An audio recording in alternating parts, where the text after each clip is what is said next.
Hello everyone, তো তোমরা সবাই কেমন আছো? আশা করি সবাই খুব ভালো আছো আর আমিও খুবই ভালো আছি। যাই হোক, আজকে কিন্তু আমি রুমগুলো ক্লিন করছিলাম। তো ফার্স্টে একটা সুন্দর পরিষ্কার বেডশিট আমি এখানে পেতে দিচ্ছি।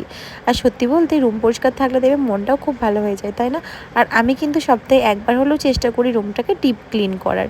আর আমি না এই একটা রুমকে 3-4বার ঝাড়ু মেরেছি, তার জন্য কিন্তু খুব সুন্দর মতো রুমটা কিন্তু পরিষ্কার হয়েছিল। আর এটা নিয়ে আমার 3বার হলো এই রুমটাকে ঝাড় দেওয়া।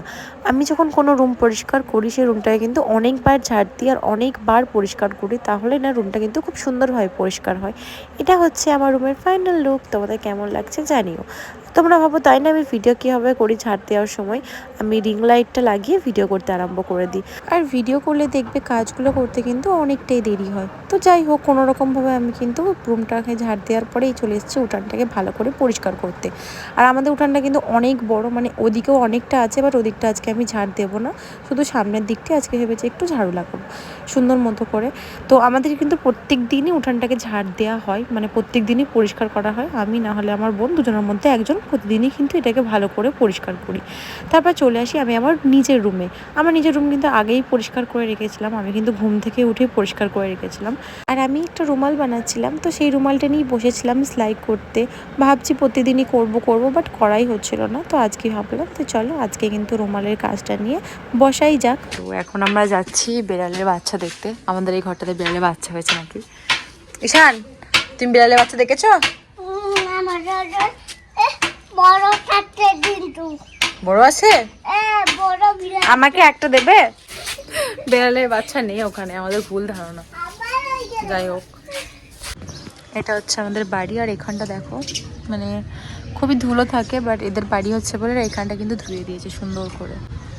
বাইরে একটু আড্ডা মারার পরে আমি চলে আসি বাড়িতে। বাড়িতে এসে ফার্স্টে কিন্তু আমি আমার গোসলটা কমপ্লিট করিনি, যেহেতু আজ জুম্মার দিন, তার জন্য আমি মাথা ধুয়েছিলাম। আর চলে যাচ্ছি আমি এদিকে শাক তুলতে। আমার অনেক দিন ধরে শাক খেতে ইচ্ছা করছে, বাট এত অলস আমি যে হাটও যাইনি আজকে। তো আমার বাড়ির মধ্যে কিছু শাক হয়েছিল, তো সেইগুলোকে আমি কিন্তু তুলে নিচ্ছি দেখে দেখে। আর এখানে ঢুকতে গিয়ে যাজন আমার পায়ে লেগেছিল কাঁটাটা, আমি বলে তোমাদের বোঝাতে পারবো না।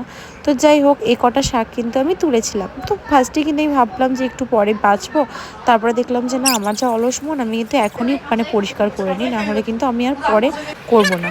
তো ফার্স্টেই চলে আসি রুমের মধ্যে। রুমে এসে মাদের সাথে বকর বকর করতে করতে কিন্তু আমি শাকগুলোকে বেছে নিচ্ছি। আর এই শাকটার নাম আশা করি পোস্ত শাক কিছু একটা বলে, আমি ঠিক জানি না। আর এই শাকটা খেতে না খুবই ভালো, মানে খুবই টেস্টি পাওয়া লাগে। আমার তো খুব টেস্টি লাগে সত্যি বলতে। আমি শাক লাভার বলতে পারো, আমার শাক খেতে কিন্তু খুবই ভালো লাগে। আর এদিকে কিন্তু আস্তে আস্তে আমি বকর বকর করতে করতে কিন্তু শাকটাকে বেছে নিয়েছি। তারপরে চলে গেছিলাম কিন্তু শাকটাকে ধুতে। আর এখানে ভাবো না যে আমার ক্যামেরাটাকেও ধরে দিয়েছে, আমি কিন্তু স্ট্যান্ডের দ্বারা কিন্তু ভিডিওটা করছি। আমার ক্যামেরাম্যান হচ্ছে আমার মা, আর দ্বিতীয় নাম্বার হচ্ছে আমার স্ট্যান্ডটা, যে আমাকে প্রতিনিয়ত হেল্প করে ভিডিও করতে।